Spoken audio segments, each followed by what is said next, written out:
a apresentação de 2 livros que me dizem a mim pessoalmente muito respeito, muito carinho, dos quais gosto bastante, por serem 2 autores que têm algumas coisas em comum, apesar dos livros serem completamente diferentes um do outro. Portanto, são dois repetentes, são 2 livros que eu tenho o prazer de dizer que sou editor deles e destes autores. O Crespos, que é um conto que está inserido depois falaremos um bocadinho mais, está inserido numa performance que o Adolfo Leixões Canibal tem num projeto com o Crack, e que desde que eu ouvi na longínqua terra de Santa Maria da Feira, não muito longínqua para mim, porque eu vivo lá perto, ou lá, mas que eu sonhava com a ideia de transformar isto num objeto físico, para além de um objeto performativo que eu vi naquele momento. E por outro lado também temos aqui a última curva do caminho, que se segue a um tropel que talvez agora, dadas a atualidade do dia, fosse, até podemos ter previsto isto e alterar. Espero que esta de facto não seja a última curva do caminho para todos nós, num dia que está um bocadinho negro, aqui um bocado menos. Aqui até sábado, espero que não, sei lá. Um livro bastante diferente do Tropel, e é ótimo que um autor como o Jorge se continue a reinventar a cada livro, a cada nova experiência, a cada aventura literária que ele tem. Ambos objetos muito bonitos, e agradeço, por um lado, agradeço ao Jorge o ter confiado nesta aposta que à partida parecia arriscada, porque não era a preto e branco. O Jorge tem uma grande predileção por livros a preto e branco, com capas a preto e branco, e nós tínhamos uma alternativa a preto e branco, que eu fico mesmo muito contente por teres acreditado em nós e confiado, e portanto acho que agora já gostas do livro, da capa, que no início estávamos assim um bocadinho, um de nós estava um bocado reticente, e agradeço-te a ti, em termos estéticos, o teres-me indicado um nome que eu desconhecia completamente, que é o Zé Carlos Costa. Quando és Zé Carlos Costa, assim, ok, vamos lá, vamos a isto. Com algum receio, porque pá, de facto desconhecia completamente, mas foi para mim, que grande descoberta. E que temos aqui um objeto físico e estético muito, muito bonito, que inclusive já foi sondado por uma livraria, por uma cadeia de livrarias, a FNAC, para fazer exposição das pranchas, chamemos-lhe assim. Portanto, eu se calhar punha isto em registro de conversa. Adolfo, se calhar começavas tu, estás aqui à minha direita, e por ordem alfabética vamos segui-la. Falar um bocadinho, se calhar, sobre o teu livro, e depois podemos interpelar-nos, porque vocês leram os livros um do outro, e portanto podemos seguir por aí. Sim, podemos. O que é que eu posso dizer sobre este Crespos? Este Crespos é um texto antigo. Eu escrevi-o em 2007. Sei que foi em 2007 porque normalmente eu dato o que escrevo, de maneira fácil depois encontrar-lhes a gênese, mas singularmente não esqueci-me de anotar para que é que o escrevi. Eu não faço ideia, deve ter sido para uma revista, um pedido, uma solicitação qualquer. Presumo que seja uma revista, porque normalmente a maior parte das solicitações são de revistas, mas perdi o rastro, não faço ideia porque é que escrevi isto. Nem porque é que escrevi isto, ou porque é que escrevi isto centrado na Brasileira de Braga. Eu sei que nesse ano a Brasileira de Braga fez 100 anos. Não sei se haverá alguma relação o facto da Brasileira estar a fazer 100 anos e eu ter posto esta história centrada na Brasileira. É possível que sim, mas a memória deu cabo de mim. O que não está anotado esqueceu-se. Foi por água abaixo, de maneira que não consigo dizer muito mais. Eu sei que quando o Pedro Oliveira me convidou para participar com ele no seu projeto Crack, a ideia dele era musicar textos em prosa, contos, pequenas historiazinhas, e eu não tenho muita escrita de ficção, mas fui aos arquivos e fui ver o que é que tinha, porque escolhi meia dúzia de textos, talvez uma dúzia, e depois junto com o Crack fomos escolhendo aqueles que se adaptavam melhor para esse tal espetáculo para fazermos em conjunto, que supostamente era apenas um espetáculo, e depois prolongou-se e continuamos a apresentar esse espetáculo. Numa dessas continuações, em Santa Maria da Feira, como disse o Vítor estava a assistir e veio ter comigo e disse: temos que passar isso para livro. Na altura, a ideia do Vítor era fazer uma espécie de coletânea de contos meus, mas facilmente chegámos à conclusão que eu não tinha produção suficiente para encher um livro. De maneira que isso caiu por água abaixo rapidamente, mas o Vítor não largou o dente do Crespos. De maneira que manteve-o na boca, até que um dia me chega à minha beira e diz: opá, tive uma ideia, e se fizéssemos um livro ilustrado, uma espécie... Nem foi tive uma ideia, na verdade é a Cláudia que teve a ideia. Por essa parte não me tinhas contado. Não, mas de facto é verdade, o seu dono. E perguntou-me: conheces algum ilustrador? Eu conheço alguns, mas há um ilustrador que eu acho que caía aqui que nem Uber, que é o Zé Carlos Costa. O Zé Carlos Costa eu conheço desde a adolescência, fizemos a adolescência conjunta e desde aí andamos sempre juntos. Ele é o ilustrador, é o responsável pela capa da maior parte dos discos de Uma Morta, dos 6 primeiros discos de Uma Morta, depois intercalamos capas com outros autores, mas continua a fazer, inclusive o último disco também é dele. A capa do último disco também é dele. Portanto, já tinha feito a ilustração para o meu primeiro livro, editado pelo Walter Ugumem, o Estilhaços.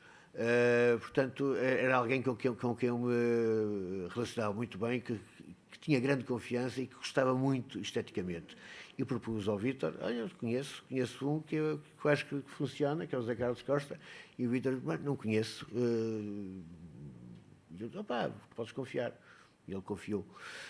Ele perguntou: mas queres dar algumas indicações? Eu disse: não quero dar indicações nenhumas, eu conheço bem o Zé Carlos, eu digo-lhe apenas para ele fazer e ele faz, e o que ele fizer vai estar bom. Não preciso dar indicações nenhumas. Ele ficou assim um bocado desconfiado, mas depois, quando viu os primeiros desenhos... Não é um modus operandi mais habitual, mas de facto, sim, achei que está incrível em termos até a própria forma como ele interpreta, como ele usa a cor e o branco e...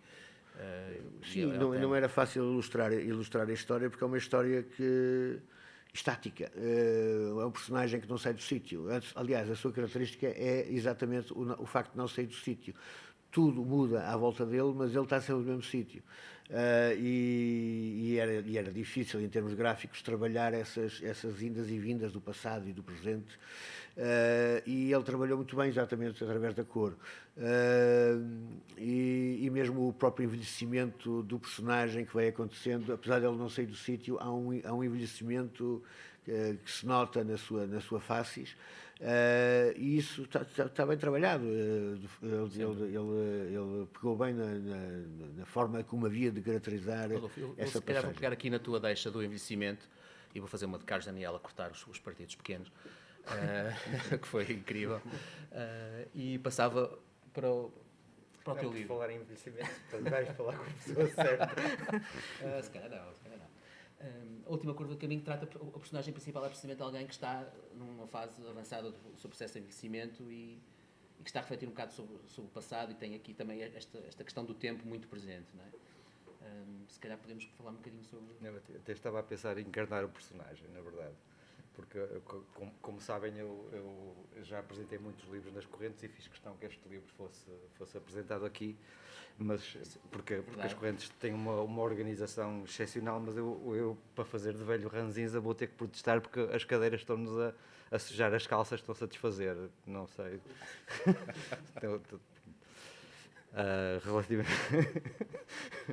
Relativamente, tens as calças todas sujas, não te estejas nem vou olhar, só olho no fim.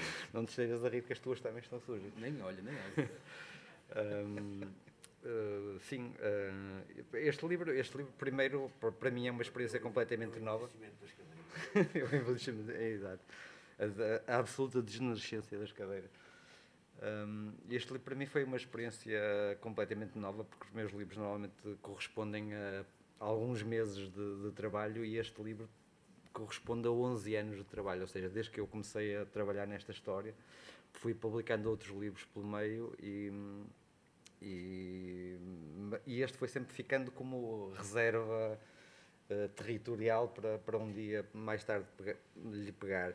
E se calhar isso também... Pegaste nele muitas vezes, não é? E peguei nele várias vezes, ele teve várias vidas que depois nunca se chegaram a concretizar. Isto também, se calhar, também tem a ver com o meu próprio envelhecimento, ou amadurecimento, pelo menos. Creio que deixei de ter tanta pressa de publicar as coisas na sua primeira versão. E de algum modo até foi importante a intervenção que tu e a Cláudia tiveram, porque nós em junho tínhamos 2 livros para serem editados e vocês convenceram-me a editar este primeiro, o que de algum modo me vai dar tempo para voltar para continuar a trabalhar no outro, e tenho continuado a trabalhar no outro e tenho-lhe acrescentado coisas e retirado coisas. E, portanto, isto se calhar tem a ver com o meu próprio amadurecimento também.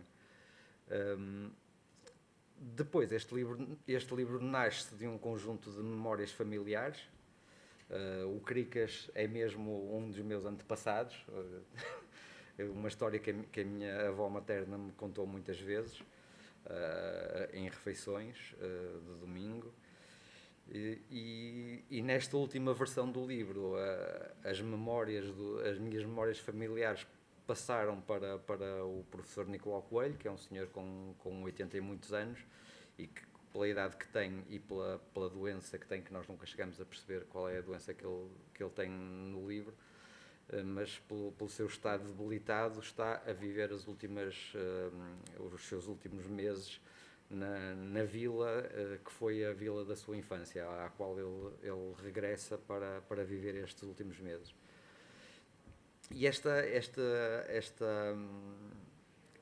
este contacto com essas memórias familiares e com a personagem do Nicolau Coelho permitiu-me, a partir dessas migalhas de memória, fazer uma reflexão sobre o presente, porque eu nunca... É provavelmente um defeito, mas eu nunca consegui conceber os livros que escrevo como desligados da realidade. A minha vocação de cidadania provavelmente impede-me de não estar permanentemente a refletir sobre o presente. E essas memórias do passado também me ajudaram a fazer uma reflexão sobre um conjunto de questões atuais, e que quase todas as semanas se tornam cada vez mais atuais. Eu lembro-me que fui falar deste livro há 2 semanas num telejornal do Porto Canal, no dia em que a Vodafone tinha sido objeto de um ataque informático, e este livro também reflete sobre essas coisas, sobre as questões da inteligência artificial e tudo isso. E por fim, o convívio com estas histórias e com esta personagem permitiu que eu, de algum modo, tivesse, pondo-me na pele deste professor Nicolau Coelho, de algum modo tivesse feito uma espécie de tentativa de adivinhação do que poderá ser o meu próprio futuro, provavelmente já não muito distante, mas pronto, o meu futuro quando a minha degenerescência, a minha queda e o meu envelhecimento se tornar indisfarçável. Eu, apesar de tudo, vou conseguindo disfarçar um bocadinho a idade, mas chegará uma altura em que isso já não acontecerá, e portanto isto também é uma tentativa de antecipação do meu próprio futuro e, no fundo, do futuro de toda a gente, porque nós nascemos para morrer. E ainda ontem, antes de jantar, fiz um telefonema e soube do falecimento de mais uma pessoa que me é próxima, porque tinha 96 anos e porque estava num estado já lamentável, e no fundo isto vai nos acontecer a todos de uma forma ou de outra, mas por outro lado, morrer é apenas uma parte da nossa vida, não tem por que ser um drama demasiado grande. Temos que conseguir olhar para estas questões o mais desassombradamente possível. Sim, e a personagem, portanto, eu acho que já estava a falar demais, não é? Eu também estava com essa ideia. Não estavas nada, é que eu também gosto de conversar um bocado. Ele próprio tem muito claro desde o início ao que vai, não é? Desde o início do livro tem muito claro que vai à vila, tem lá o seu Dimas com quem fala na venda lá da vila, o que vai falando um bocadito quando vais para o tabaco e tal, e jornar. Mas ele sabe muito bem o que vai, que vamos acompanhando, portanto não é propriamente a questão de sabermos quem é o culpado, portanto não é o mordomo, seguramente. E isso também é uma coisa que tu já falaste em algumas entrevistas, que está muito claro para ti, a questão da auto-eutanásia, da eutanásia e do direito a decidir a vida, mas também a morte e a sua hora. Sim. Nós, de algum modo, sobretudo a partir do início do século XX, fomos conquistando um conjunto de liberdades cada vez mais amplas que nos permitem hoje encher o nosso corpo de tatuagens, ou mudar a cor dos nossos olhos, ou pintar o nosso cabelo da cor que... Eu não estou a olhar para ti por nenhum motivo especial, Cláudio. Pintar o nosso cabelo da cor que nos for mais conveniente, mas continua a ser-nos vedada a liberdade de decidirmos em que momento morremos, e se a questão do suicídio puro e simples possa ser mais controversa, pelo menos eu creio que a morte creio que a questão da morte medicamente assistida, ou da eutanásia, deve ser cada vez mais discutida, e não faz sentido que continuemos a adiar a possibilidade de conceder a cada um a liberdade de decidir se quer morrer ou se quer continuar a viver, mesmo que estando transformado num vegetal. Nós as pessoas que defendem a eutanásia não querem que toda a gente cometa a eutanásia, querem que aqueles que querem cometer a eutanásia ou praticar a eutanásia possam fazê-lo, sem estar a cometer um crime no seu último ato vital. E parece-me que estas questões têm de ser discutidas, que são questões que me parecem fundamentais. E este livro também procura ser um elemento de reflexão sobre esta questão, até porque provavelmente ela vai voltar a estar na ordem do dia dentro de algumas semanas, quando o novo Parlamento tomar posse. E, portanto, é também uma forma de intervir na realidade e de participar civicamente naquilo que é a nossa vida coletiva. Eu continuava a falar sobre o teu livro, mas agora falo aqui com um leitor atual, que ainda não terminou a leitura. Portanto,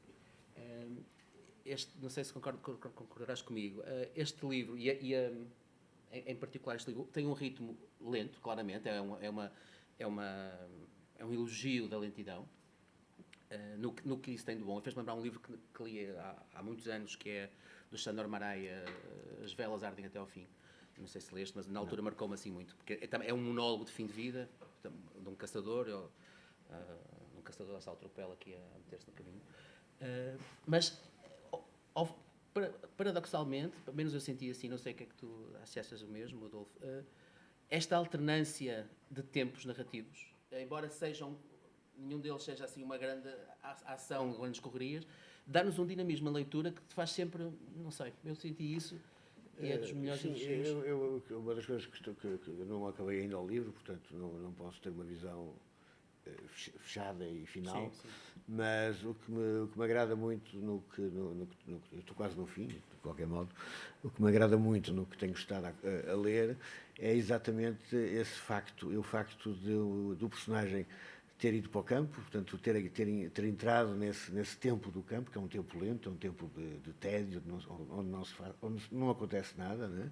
Ele tem os seus pequenos cotidianos, os capítulos são capítulos muito curtos, uma página, 2 páginas, 3 páginas, no limite, acho que praticamente todos. É a receita de um thriller. E depois há muitos desses capítulos são rememorações do passado, são pequenas vindas. Portanto, esse constante vir ao passado, que tem a ver também com a idade do personagem, uma pessoa com 80 e tal anos vive mais no passado do que no futuro, né? E no presente, onde nada se passa, também vive pouco, de maneira que esse constante feedback do passado, no fundo nós vamos percebendo a história da família com estes feedbacks todos, né? Portanto, são coisas lentas, são coisas que vêm devagarinho, um pormenor aqui, um pormenor ali, e estamos a mudar sempre dos pormenores, estamos a mudar, portanto, e essa dinâmica que é dada pelos pequenos capítulos, mas que são dispares em termos exatamente do cerne da questão que está a tratar. E isso dá, de facto, essa dinâmica, que é uma dinâmica lenta, mas que é dinâmica. não é? E agrada-me particularmente essa forma como está construído. Não é? Sim, felizmente este livro, para além da longa maturação que teve, eu tive a sorte de o ano passado, durante 6 meses, ter beneficiado de uma bolsa da Direção-Geral do Livro para terminar a última curva do caminho, que só decidi o título já bastante tarde. Ele também já foi tendo diferentes títulos ao longo destes anos. Menos 3 comigo, assim... Sim. E de algum modo tenho que agradecer a todos, porque vocês estiveram-me a pagar 6 meses com os vossos impostos para eu estar a acabar o livro. Estou grato a todos por isso. Mas esses 6 meses de trabalho foram fundamentais para que eu conseguisse afinar o tom de cada frase. Estes últimos 6 meses de trabalho foram mesmo quase um tempo de olhar para cada frase e perceber em cada frase qual é que era o ritmo certo, as palavras certas, era algo que eu nunca tinha tido tempo para fazer, porque sempre pratiquei ou cometi literatura enquanto atividade secundária, porque sempre fui tendo outras profissões e outros trabalhos, e neste caso esta facilidade de ter 6 meses durante os quais pude estar exclusivamente dedicado a terminar o livro, permitiu-me de facto um apuro de linguagem e de ritmo da própria idiosincrasia da personagem, que provavelmente de outro modo não tinha sido possível, e portanto reforço a minha gratidão e continuem a pagar impostos. Muito bem empregues, diga-se de passagem, não só para ti, como para outros escritores que possam ter tempo e nos hospitais também, e nas escolas. Muito bem empregues. Pagamos impostos para essas coisas todas. Coisas boas como essas também. Se calhar agora convidava-te a ti, desafiava também a interpelares um bocadinho o Crespos e o Adolfo. Sim, eu ao contrário do Adolfo não posso dizer que ainda estou quase no final, porque o livro lê-se muito depressa.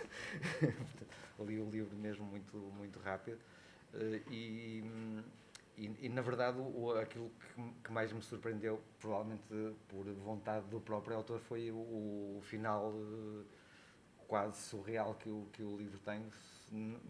A minha dúvida é como é que nesta história, eu não vou contar o final, nesta história, como já disseste, tão lenta e em que nada no fundo acontece, ou seja, acontece tudo à volta do personagem, mas ele não muda, só vai envelhecendo muito subtilmente. Como é que depois te surge este final tão impactante e surreal? Se é que te lembras. A última coisa que eu podia esperar é que acontecesse aquilo. Pois, acredito. Eu tenho uma vaga ideia que já estava com esse final na cabeça quando comecei a escrever a história. Mas eu queria que isto fosse de alguma forma um retrato do que era a brasileira, enquanto ponto central centenário da cidade, e testemunha da evolução e das mudanças sobretudo entre o pré-25 de Abril e o pós-25 de Abril, do que foi a vivência da cidade no centro, da cidade de Braga. Portanto, este personagem surgir quase como mobiliário de um edifício ou de um café, e ser o guardião de todas estas memórias, porque não há outro, tinha que ter depois um resultado físico, em que essa memória de alguma forma se tornasse pública. Portanto, eu acho que este final já estava na minha cabeça, de alguma forma. É surrealista, completamente, mas eu gosto muito destes finais surrealistas. Sim, as letras das tuas músicas são, muitas delas também têm esse cunho surrealista. Exato. E é uma escrita que me agrada particularmente, a dos surrealistas, uma mais, outra menos, mas gosto muito destas surpresas que vêm, não se sabe muito bem de onde, mas de de algo que não é provavelmente do nosso consciente, não é? Porque conscientemente nós jamais pensaríamos, a pensar com a lógica, jamais pensaríamos num final como este, não é? De algum modo, até nisso, os livros, sendo completamente diferentes, se assemelham. Ou seja, no meu caso, as memórias são transformadas num livro que não é escrito, mas que é pensado. No teu caso, o normal também seria escrever um livro, ele não escreve o livro, mas de algum modo produz esse livro. Exato. Da forma que eu não vou revelar, mas sim, até nisso se assemelham. Sim, há também a questão da invisibilidade social, que a mim sempre me... É que tu contas particularmente esse lado, não é? Sim, pela formação também e por algum interesse que já tive. Sim, é um personagem que é Eu solitário. tipo coach, diz ele assim, dizendo, isso é espuma, mas pronto, olha, é a minha espuma. Não, é um facto que é um personagem solitário, é um personagem que frequenta, que tem um cotidiano banal e repetitivo. Ele todos os dias faz exatamente a mesma coisa. Ele só aparece uma hora por dia e nessa hora por dia, durante uma vida inteira, 34 anos e não sei quantos dias e não sei quantas semanas, faz exatamente o mesmo. Ou seja, há momentos quando este cotidiano, quando este ritual começa a surgir à desconfiança dos outros que frequentam o mesmo espaço. Sobretudo naquela altura mais complicada entre os políticos, não é? Sobretudo se pensarmos que houve uma época em que um personagem que tinha este comportamento poderia ser confundido facilmente com um agente ou pelo menos um informante da polícia política. Quando acaba essa época, quando se chega à conclusão que ele não é informante, que ele não tem qualquer relação com a polícia política, mesmo as pessoas que tentam de alguma forma aproximar-se dele, ele continua a recusar o contacto social nessa hora que está documentada no livro. E acaba por se tornar transparente. As pessoas deixam de lhe ligar importância e é isso que ele queria, não é? Agora, nós temos isto, por um lado, é também significativo de uma relação cada vez mais atomizada que as pessoas têm sobretudo nas grandes cidades. Já não por quererem, mas porque não conseguem ser de outra forma. Cada vez mais as pessoas estão solitárias, quer dizer, não estamos a falar das pessoas de 20 anos, que essas são gregárias, seja qualquer barreira que lhes pagam à frente. Mas as pessoas aos 40, uma pessoa que seja divorciada aos 40, que a partir daí já não consegue, a sua vida, o seu rama, o trabalho, leva a já não criar novas amizades, a não criar, portanto, leva a atomizar-se cada vez mais a desafiliação. A vida nas grandes cidades torna as pessoas de facto separadas.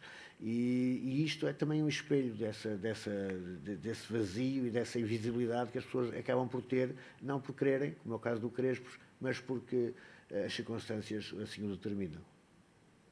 Okay, eu também vou pegar agora no que disseste, pego sempre o que tu dizes. Uma das circunstâncias que temos aqui é que temos um horário assim curtito, acho eu, não sei, acho que há um lançamento a seguir, não me recordo, mas penso que sim. Portanto, se calhar passava a palavra para quem quiser interpelar os autores. A mim não é assim muito importante. Aurelino, queres ser tu primeiro? Ou o João, é à tua frente? Eu confesso que só adquiri as obras agora, portanto... Portanto, cada pergunta que fizesses era para ficarmos aqui a ler o livro. Mas completo-me muito com a introdução. Muito bem. Pronto, se ninguém quer colocar alguma questão, eu termino como devia ter começado. Eu falho sempre nestas coisas. Sou um bocadinho como tu, pá. Jorge, não é que falho, Estás a insinuar que eu falho em alguma coisa, desculpa. Acho que falharias do meu lugar, que é dizer o prazer e o privilégio que é voltar a esta casa, voltar aqui a apresentar livros e a falar sobre livros e estar com pessoas da escrita, da leitura, da literatura, que é algo que nos junta a todos. De facto é um prazer. Agradeço à organização das correntes escritas o facto de nos ter recebido outra vez. Fomos insistindo, o Nuno foi insistindo, também falando com pronto, a título pessoal com algumas pessoas ligadas à organização, porque era mesmo muito importante, eu sabia que para os dois autores era muito importante aqui estar.